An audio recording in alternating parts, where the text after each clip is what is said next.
Մայրաթոր Սուրբ Էջմիածնի հրատարակչատունը լույս է ընծայել գերմանացի պատմաբան լրագրող Միքայել Հեզեմանի «Հայոց ցեղասպանություն» կոչվող աշխատությունը։ Գիրքը տպագրվել է Վահե Զարգարյանի թարգմանությամբ, որը խմբագրել ու գերմաներեն բնագրի հետ համեմատել է Աշոտ Հայրունին։ Հատորն անդրադառնում է հայոց ցեղասպանությանը ըստ Վատիկանի գաղտնի արխիվի անտիպ փաստաթղթերի։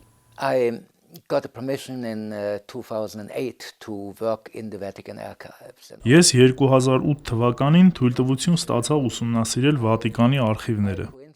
Բոլորովին ուրիշ թեմա էի հետազոտում, երբ պատահաբար հայտնաբերեցի հայոց ցեղասպանության մասին նյութերի մի գաղտնի թղթապանակ, որը հայերի հալածանքի մասին էր։ Խորապես տպավորված էի իմ բացահայտած տեղեկություններով։ Պարզվում է, Պապը 2 անգամ անձամբ գրել է սուլթանին դադարեցնելու կոտորածները։ Կապվեցի Գերմանիայում ապրող հայ գործընկերոջս Ազատ Օրդուխանյանի հետ եւ հարցրի. արդյոք հայաստանցի պատմաբանները տեղյակ են այս փաստաթղթերի մասին։ Նա վստահ ասաց, որ ոչ, տեղյակ չեն։ Անգամ դիմեց Հայաստանի Գիտությունների ազգային ակադեմիա եւ ճշտեց, որ նրանք էլ տեղյակ չեն։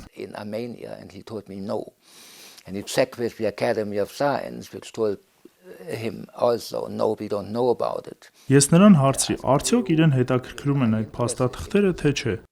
Նա խնդրեց անպայման շարունակել հետաքննությունը։ Ու ես գտա ավելի քան 3000 թերթ։ Դրանց միջոցով հստակ ու պարզ էր պատկերը, թե ինչ է տեղի ունեցել։ Այդ փաստաթղթերը տարբեր աղբյուրներից էին հասել Վատիկան։ Միքայել Հեզեմանը ուսումնասիրելով Վատիկանի արխիվներում պահվող բազմաթիվ արժեքավոր փաստաթղթեր, վկայություններ, նամակներ ու հաշվետվություններ անառարկելիորեն վերահաստատում է հայոց ցեղասպանության իրողությունն ու ծրագրված իրագործումը։ Բացահայտեցինք այդ սարսափելի դեպքերի մասին վկայություններ, Սուրբ Աթոռ ուղարկված զեկույցներ, որոնք ուղղակի ցնցում էին, սահմռկեցուցիչ էին։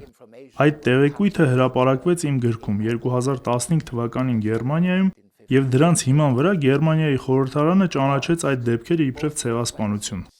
And the German parliament to recognize these events as a genocide. Reports from mainly these three sources. And so they were basically neutral. Զեկույցները լիովին անկախ եւ հիմնականում չեզոք աղբյուրներից էին։ Չեզոք աղբյուրները շատ ավելի ազդեցիկ ու կարևոր են։ Մեծ նշանակություն ունեին հայ կաթոլիկ եկեղեցուց եկող տեղեկույթները, չէ՞ որ հայ կաթոլիկներ կային այդ բոլոր տուժած տարածքներում։ Միքայել Հեզեմանի գիրքը ոչ միայն ուսումնասիրություն է, որի մեջ ներառված են փաստաթղթեր, այլ նա յուրահատուկ տեսակի փաստաթղթերի ժողովածու կարող ենք նաև ասել, որ հնարավորություն է տալիս որևէ ցեղասպանագետի այդ ուսումնասիրության մեջ առաջին անգամ հրապարակված փաստաթղթերը կրկին ենթարկել հետազոտության, ուսումնասիրության եւ համադրման եւ գալ նոր եզրահանգումների, նոր փաստեր վերհանել եւ նոր իրողությունների մասին խոսք ասել։ Գաղտնի արխիվից հայտնաբերված վավերագրերը նորովի են բացահայտում բազմաթիվ դրվագներ։ Օրինակ, կան տեղեկություններ, որ գերմանացիներից ոմանք դիմել են Գերմանիայի կանցլերին եւ ռազմական հրամանատարությանը, որ կանխեն ջարդը, սակայն թուրքերին դա հետ չի պահել։ Կաթոլիկ եկեղեցին ուղիղ եւ միջնորդավորված փորձեր է կատարել դադարեցնելու կոտորածները։ Արխիվներում Բենեդիկտոս Պապի ձեռագիր նամակի պատճենը կա, ուղղված Թուրքիայի սուլթան Մեհմեդին, սակայն նույնիսկ պապական դիվանագիտությունն է ձախողվել։ Այս բոլոր փաստաթղթերը ներկայացված են թարգմանված բնագրային տեսքով։ Ընդամենը մի քանի շաբաթ առաջ մի եպիսկոպոս սրբադասվեց, որը սպանվել էր հայոց ցեղասպանության ժամանակ։ Իգնատիոս Մալոյան եպիսկոպոսը ճանաչվեց հավատի նահատակ։ Այդ սրբադասումը ցույց է տալիս հստակորեն, որ նա զոհվել է հանուն հավատքի։ Հայոց ցեղասպանությունը վկայում է ընդհանրապես Օսմանյան կայսրությունում քրիստոնյաների հալածանքների մասին, ծրագրված իսլամաֆաշիստական կայսրության կողմից, որը ցանկանում էր ոչնչացնել կայսրության քրիստոնեական տարրը։ Հեզեմանը մեծ պատասխանատվություն է համարում հայոց ցեղասպանությամբ զբաղվելը ժամանակակից Գերմանիայում։ 2016 թվականին գերմանացի օրենսդիրները գրեթե միաձայն ճանաչեցին հայոց ցեղասպանությունը եւ դատապարտեցին դրա գլխավոր կազմակերպիչ կառավարությանը, որի դաշնակիցն էր Գերմանիան ցեղասպանության տարիներին։ Իր գրքով նա հանձն է առնում այդ պատասխանատվությունը նպաստելու հայոց ցեղասպանության ճանաչմանը եւ դատապարտմանը։ Լինելով օտարազգի, նրա գրած գրքերը եւ ուսումնասիրությունները անշուշտ չափազանց օբյեկտիվ են, ներկայացնում այն, ինչ նա դուրս է բերում չհրապարակված արխիվային նյութերից։ Միքայել Հեզեմանը, լինելով օտարազգի, չէր կարող գիտության օբյեկտիվությունը զոհաբերել այս կամ այն ժողովրդի սիրուն։ Հետևաբար նրա եզրահանգումները հօգուտ հայոց ցեղասպանության անհերքելի փաստերի ներկայացումը պայմանավորված չէ այս կամ այն ժողովրդին սիրելով, ընդունելով կամ հակառակը, այլ զուտ միայն դրանք արտացոլում են գիտական, օբյեկտիվ փաստերը եւ նրա եզրահանգումները հիմնված են այդ օրերին դեռևս չհրապարակված փաստաթղթերի հիման վրա։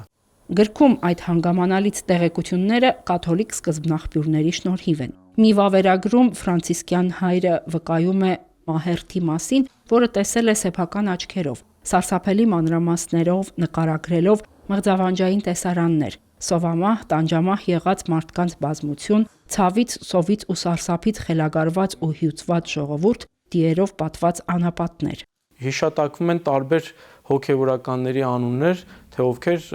ինչ նպաստ են ունեցել Եղեռնից, այսպես մազապուրծ եղած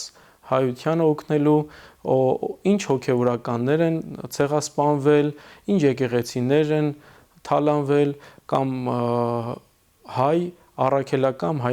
կամ հայ կաթոլիկ դավանանք ունեցող ինչպիսի առաջնորդներ են նահատակվել, ինչ գրագրություններ են տեղի ունեցել, ովքեր են կարողացել այս ամենը արձանագրել որպես ականատեսներ, այս ամենը անշուշտ գալիս էր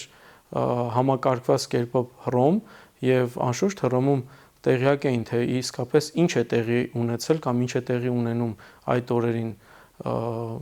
Արևմտյան Հայաստանում հայության հետ։ Հեզեմանը գրում է, որ հայոց ցեղասպանությանը հաջորդեց ասորի, ապա հույն քրիստոնյաների ցեղասպանությունը։ Երիտ թուրքերի ծրագրած կոտորածներին զոհ գնացին եզդիներն ու Դերսիմի ալևիները։ Գերմանացի պատմաբանը հայոց ցեղասպանությունը բոլոր ցեղասպանությունների մայրն է համարում։ Ազգային կրոնական իմաստով միատարր համայնքներ էին թիրախավորված, ինչպես ֆաշիզմը արեց Գերմանիայում, Իտալիայում եւ այլ երկրներում։ Մենք կարող ենք կոչել դա նախաֆաշիստական ցեղասպանություն։ Հետագայում հոլոքոստը ծրագրվեց նույն կերպ։ Հիտլերը ոգեշնչվել էր դրանով եւ 1939 թվականին իր գեներալների հետ հանդիպմանը բացեիբաց խոսում էր, որ ել ոչ ոք չի խոսում հայոց ցեղասպանության մասին։ Ուրեմն մենք էլ նույնը կարող ենք անել։ Լեհաստանը նվաճելուց հետո կկոտորենք հրեաներին եւ ոչ ոք ոչինչ էլ չի ասի։ Սա է վտանգը։ Երբ լռում ես ցեղասպանության մասին, որևէ մեկը կարող է կրկնել այդ ոճիրը։ Պատմությունը, ցավոք, հաճախ է կրկնվում։ 1915 թվականի ուրվականները կվերադառնան այնքան ժամանակ, քանի դեռ փորձում են ժխտել նրանց, նշում է Հեզեմանը եւ բարձրացնում նաեւ հայերի հայրենիքի հարցը։ Ինչ պետք է լինի Արևմտյան Հայաստանի հետ։ Ինչ իրավունք ունի ցեղասպանությունն ու հայրենազրկումը վերապրած հայը։ Այս ամենից բացի գերմանացի պատմաբանն իր գրքում անդրադառնում է ազգի անցած ճանապարհին, քրիստոնեության ընթացքին Հայաստանում։